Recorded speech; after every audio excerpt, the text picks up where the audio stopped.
પાટનગર નેટવર્ક ન્યૂઝમાં આપની સાથે હું ઉર્વિશા. અમારી વિશેષ રજૂઆત મળવા જેવા માણસ. અમે તમને લગભગ અલગ અલગ લોકો સાથે મળાવતા હોઈએ છીએ, તેમનો પરિચય આપતા હોઈએ છીએ ને જેનાથી આપને પણ પ્રેરણા પૂરી પડે. પરંતુ મળવા જેવા માણસમાં આજે આપણે એક એવા વ્યક્તિ સાથે મળવું છે, એવા વ્યક્તિ સાથે વાત કરવી છે જેને ખૂબ નાની ઉંમરમાં ખૂબ મોટું નામ હાંસલ કર્યું છે. જી હા, હું આજે વાત કરી રહી છું રોશની ટાંક વિશે, જેઓ આજે અમારા સ્ટુડિયોમાં ઉપસ્થિત છે. રોશની, પાટનગર નેટવર્ક ન્યૂઝમાં આપનું હાર્દિક સ્વાગત છે. Thank you so much. જી રોશની, આજે આપણે ઘણી બધી વાતો કરીશું, પરંતુ પહેલાં એ બતાવ કે કેમ છે, મજામાં? હા, એકદમ મજામાં. જી રોશની, મારે પહેલો સવાલ તને એ કરવો છે કે આટલી નાની ઉંમરમાં તને આટલું તે મોટું નામ જે હાંસલ કર્યું છે, તો એની પાછળ પ્રેરણા કઈ છે ને શરૂઆત કેવી રીતે કરી? મારી શરૂઆત એકચ્યુઅલી મારી મમ્મીએ ફેસબુકમાં એક પેમ્પલેટ જોયું હતું મોડલિંગ ફેશન શોનું. તો મારી મમ્મીએ મને એમ કીધું કે તું ટ્રાય કરવા માંગીશ. મેં કીધું હા શ્યોર. ત્યારે હું 7 વર્ષની જ હતી અને મને ફોટોસ પાડવું ને વોક કરવું એવું બધું બહુ ગમતું. તો હું મમ્મી જોડે ગઈ હતી અને પછી ત્યાંથી ધીમે ધીમે કરીને મોડલિંગમાં, એક્ટિંગમાં, ફેશન શોઝમાં મેં પાર્ટિસિપેટ કરી. જી અને જી રોશની, તે જે મોડલિંગની વાત કરી, તો એમાં પહેલાં કયા પ્રોજેક્ટ હતા, કેવી રીતે કામ કર્યું? એમાં પહેલાં મેં જે મોડલિંગ સ્ટાર્ટ કર્યું એ કિડ્સ ફેશન શો હતું. તો એમાં ખાલી રેમ્પ વોક અને પછી ત્યાંથી ફાઇનલ્સ આવે અને ફાઇનલ્સમાં આગળ તમે જોઈન થાવ તો તમને ક્રાઉન, શેશે ને એવું બધું ટ્રોફીસ ને બધું મળે. તો ત્યાં હું ફર્સ્ટ ટાઈમ કર્યું હતું. તો મને ખાલી હજી તો સ્ટાર્ટિંગમાં તો ટાઇટલ જ મળ્યું હતું બેસ્ટ વોકનું. પછી ત્યાંથી ધીમે ધીમે ક્રાઉન, બેસ્ટ વોક એવા બધા હજી ટાઇટલ્સ મળતા ગયા. રોશની, પછી તે જે એક્ટિંગની શરૂઆત કરી, તો આ શરૂઆત કેવી રીતે થઈ? પહેલાં કેમાં કામ કર્યું? પહેલાં મેં એલ્બમ સોંગ્સથી સ્ટાર્ટિંગ કર્યું. એમાં પહેલાં મેં માતાજીનું સોંગ કર્યું હતું. પછી ધીમે ધીમે હજી આગળ જે ગુજરાતી ઇન્ડસ્ટ્રીના બધા લોકો છે, સિંગર્સ ને બધા, એમના જોડે એલ્બમ સોંગ્સ કર્યા. મને એમાં હજી એક્ટિંગમાં બહુ ઇન્ટરેસ્ટ આવ્યો. પછી મેં કાગભૂષણડી રામાયણ, જે હમણાં ડીડી નેશનલ પર આવે છે, એમાં મેં ચાલુ કર્યું. એમાં બી મારો બહુ સારો એક્સપિરિયન્સ છે એક્ટિંગમાં. અત્યારે તારો જે પ્રોજેક્ટ છે, અત્યારે તું જેમાં કામ કરી રહી છો, એમાં તારું કયું પાત્ર છે અને શું આખો પ્રોજેક્ટ છે? એમાં જે રાણી છે દશરથ રાજાની, એમનું નામ છે કઈ રાણી, તારો કયું અત્યારે કેરેક્ટર છે તેમાં? એમાં જે રાણી છે ને જી, સુમિત્રા, એમની Okay. દાસીનો રોલ છે. એમની જે મેન દાસી હોય એમનો. હા રોશની, અત્યારે છે ને નાના બાળકો હોય ને એમને મતલબ આટલી બધી ખબર ના પડતી હોય અને આટલી ઉંમરમાં એમ, અને તું આટલી નાની ઉંમરમાં આટલું મોટું નામ હાંસલ કર્યું છે, તો આજના જે બાળકો છે તેને તું શું કહેવા માંગીશ? હું એમને એમ કહેવા માંગીશ કે તમારા જે ડ્રીમ્સ છે એ તમે તમારા પેરેન્ટ્સ જોડે શેર કરો અને આગળ વધો. તમારા પેરેન્ટ્સ તમારે ના નહીં પાડે, ઓફકોર્સ હું તો કહું સપોર્ટ કરશે જ. તો તમે બી આગળ વધો, તમારે જી કરવું હોય એ કરો. આપણે છે ને ગર્લ્સને કેવું હોય કે મમ્મી આપણા પહેલા મિત્ર હોય છે એમ. હા. મારે પણ મારા મમ્મી મારા પહેલા મિત્ર છે. તો તારી ફેમિલીમાં મમ્મી સાથે કેવો બોન્ડ છે, બધા પરિવાર સાથે કેવો બોન્ડ છે? મમ્મી અને દીદી મારા બેસ્ટ ફ્રેન્ડ્સ છે. મમ્મી અને દીદી જોડે મારી બહુ બને. એ લોકો જ મને બધે લઈ જાય. શૂટિંગમાં એમના જોડે જ જાઉં.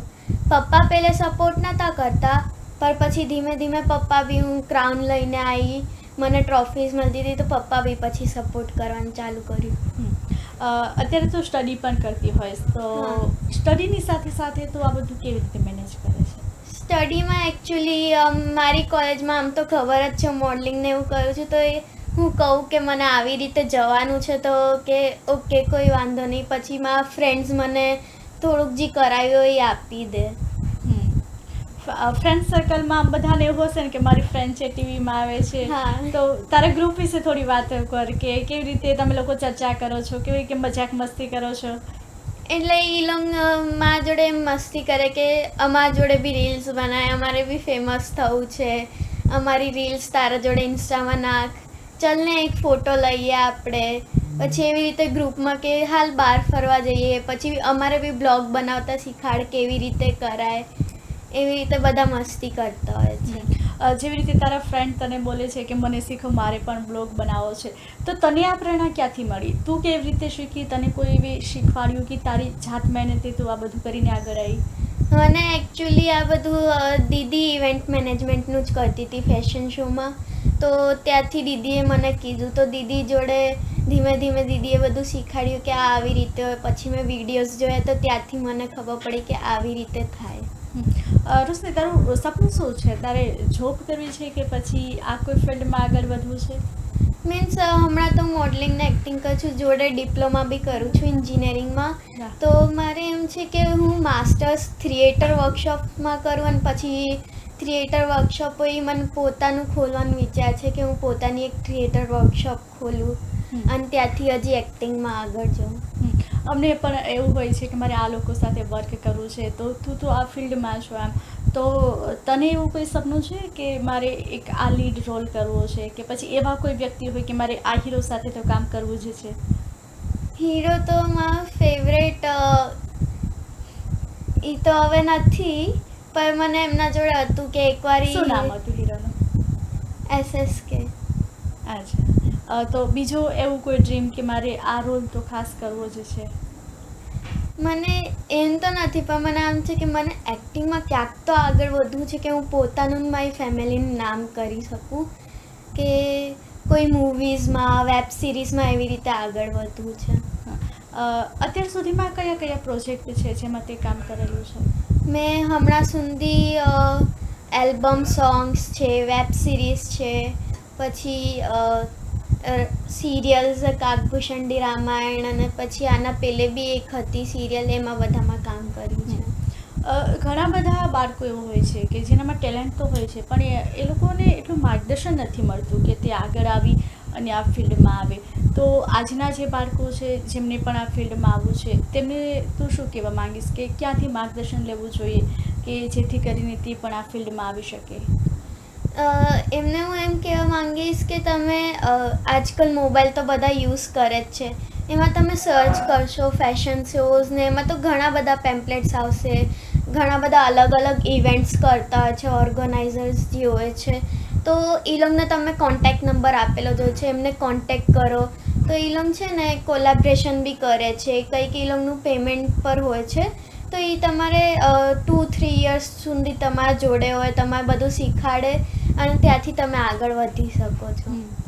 અત્યારે છે ને જેટલા બાળકો છે ને મોબાઈલને એમને ખાસ ટેવ હોય છે, મમ્મી ખીજાતા હોય છે, તો કેટલો ટાઈમ મોબાઈલ જોવે છે ને તને મમ્મી ખીજાય છે? મને તો મમ્મી, હું 2 મિનિટ બી ફોન લઉં તો મમ્મી ખીજાય, બસ આખો દિવસ ફોન જ જોવો હોય છે, બીજું કંઈ કામ જ નથી તારા પાસે, એમ જ કહેતી હોય છે મમ્મી, બસ ફોન લઉં એટલે ખીજાવાનું ચાલુ થઈ જાય. આગળ એવું કોઈ સપનું છે કે, અને ક્યારે એવું થયું છે કે આપણે કેવું હોય કે કોઈ પણ સારું કામ કરો એટલે ક્યાંક તો આપણને રિજેક્શન મળે અને નેગેટિવિટી પણ મળે, તારી સાથે એવું ક્યારે થયું છે કે તું કોઈ એવી ઘટના બની હોય કે તેનાથી તું નિરાશ થઈ ગઈ હોય, હતાશ થઈ ગઈ હોય, અને પછી એવું થયું કે ચલો ભાઈ મારે તો આગળ વધવું છે ને એમ? હા, એકચ્યુઅલી એમાં દિલ્હીમાં એક ફેશન શો હતો, એમાં મિસ ટીનમાં મેં પાર્ટિસિપેટ કર્યું હતું.